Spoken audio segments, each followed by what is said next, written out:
to my channel. For today's video, I'm very excited. We are finally in the process of planning our wedding. I'm so excited. We're getting married next year. We are officially booked, hopefully by this time, for our wedding, and I'm just so excited. And I thought today it would be fun to share some of the non-traditional or non-conventional things that we're doing for our wedding. I have been scouring the internet, TikTok, all those things for just non-traditional ideas, just because I want more of a non-traditional wedding. I want something that really reflects mine and Mitchell's relationship, and I just thought I'd share some of the things that I know for sure we're going to be doing. We're still in the early stages, so things may change, but as of right now, these are things that I really want to do for our wedding or not do. So yeah, I just thought this would be fun. I'm so excited for all of the wedding planning videos to come and share this journey with you guys. So without further ado, let's go ahead and jump in. So the first kind of non-traditional, non-conventional thing we are doing is we are having a very, very small wedding. I guess it's considered a micro wedding. And that is because we are doing a destination wedding, which is my next one.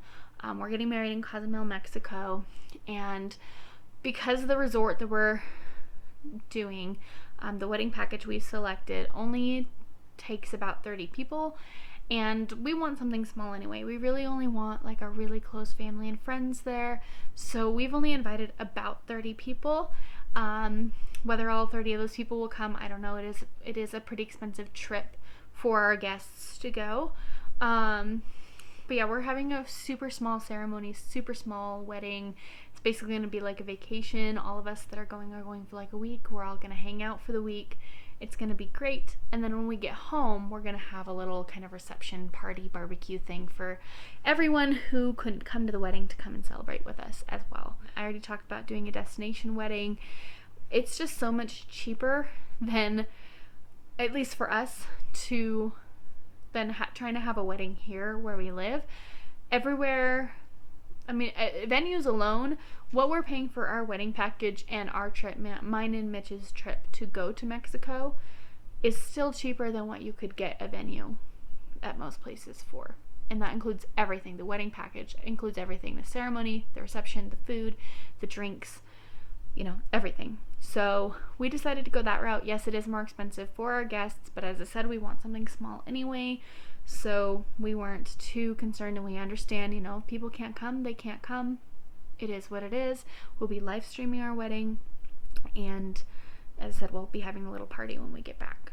The next non-conventional thing that I am doing is I'm actually having 2 maids of honor. I have 4 bridesmaids total, and my 2 sisters are my maids of honor. I just couldn't choose between them, and so they're going to be co-maids of honor, and I'm really excited to share my special day with them. And then my bridesmaids are also going to be my future sister-in-law and my best friend, Tori. You guys have met her. But yeah, so that's something that we're kind of doing. It was kind of a funny story because I had originally chosen my sister Kate, who lives here, to be my maid of honor, because I was like, well, she lives here, you know, it just makes more sense.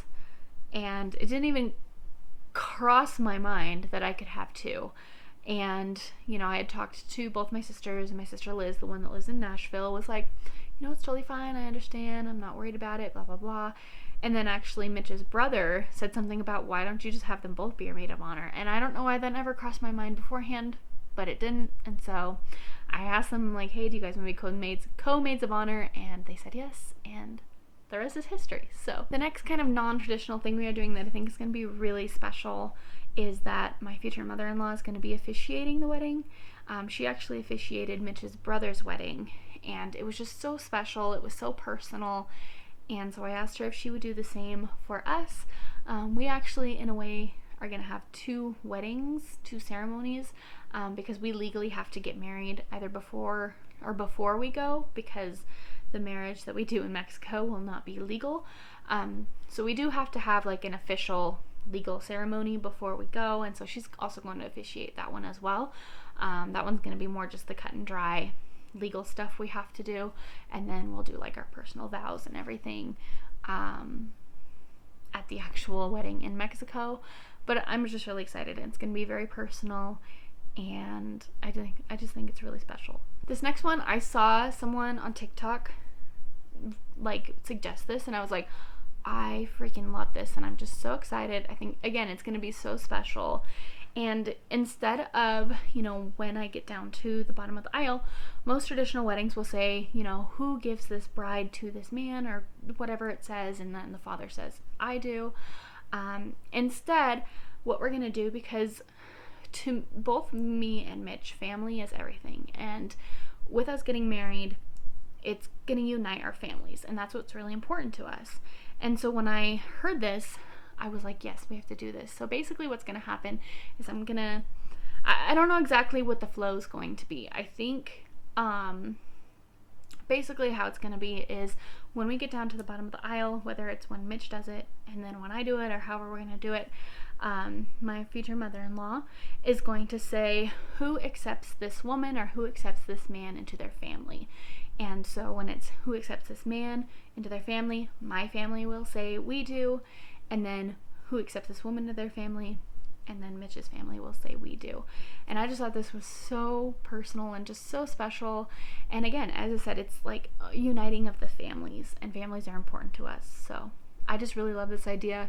I'm really excited. I think it's just going to be a nice touch, and it's a nice change from the stereotypical giving your daughter away, because not really, my family's not giving me away. We're just making our family a little bit bigger. The next thing is that I'm not going to have a band or a DJ, mostly just because, you know, we're going to Mexico. Vendors are a little bit strange. The resort's providing most of the stuff. I could bring out an outside DJ if I wanted to, but I'm not going to. I want to save the money. They are giving us speakers and a microphone and all of that.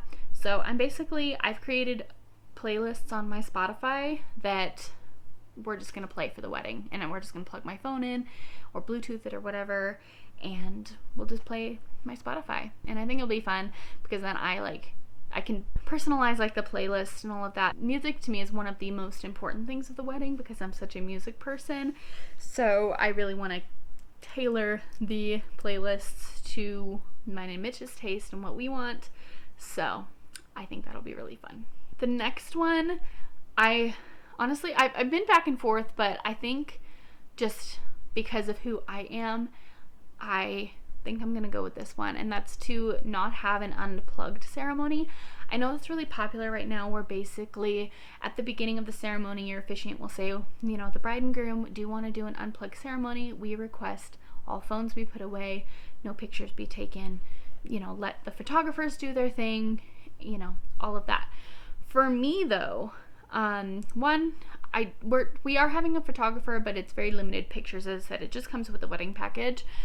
But for me, as someone who is a content creator, who is trying to be better about taking pictures, and who just wants as many memories from this week and, you know, from this trip as possible, I want people to pull out their phones. I mean, I want them to be paying attention too, but I want them to take as many videos, photos, everything that they want, and then send them to me afterwards. So I have so many different like point of views and so many different just memories to have of this day. So I'm not going to do an unplugged ceremony.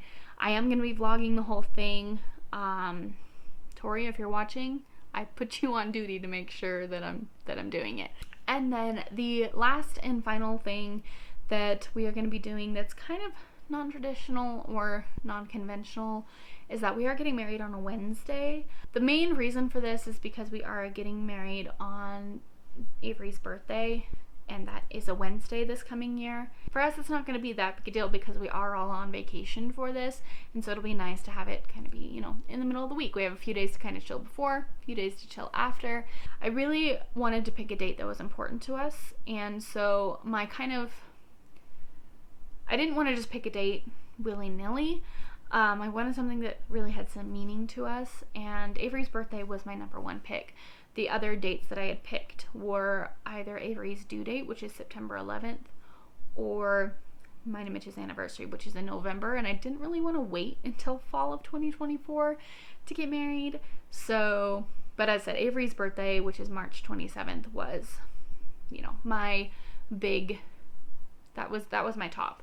And Mitch really, he wanted to do it, so we went ahead and did it. And yeah, so we're getting married on Wednesday. I know most weddings take place on like Saturday or Sunday, but yeah, we're not doing that. To add in kind of an extra bonus, we're not doing a honeymoon because we're going on this big vacation for the wedding. So we're kind of treating the days after the wedding as a honeymoon. So yeah, those are all of the things that we are doing for our wedding that are kind of non-traditional or non-conventional. I'm just so excited. I'm so excited for this day. I have my dress now. I'm starting to really just start getting into the nitty-gritty of planning what I can. As I said, it's kind of more of a laid-back planning process because the resort that we're doing it through kind of does everything for you. But it's going to be such a great day, and I can't wait to bring you guys along in the process and all of that. If you guys are not already subscribed, please be sure to hit that subscribe button down below so you don't miss any of my future uploads. Also be sure to check out my TikTok and my Instagram, which will be linked down below. I am hopefully either soon or by this video. I think I talked about it in a previous video and it wasn't put up, but hopefully by the time you guys see this video, I will have a video of the wedding dresses that I didn't pick. Yeah, so as always, I appreciate you guys so much for watching, and I'll see you all in my next video. Bye guys.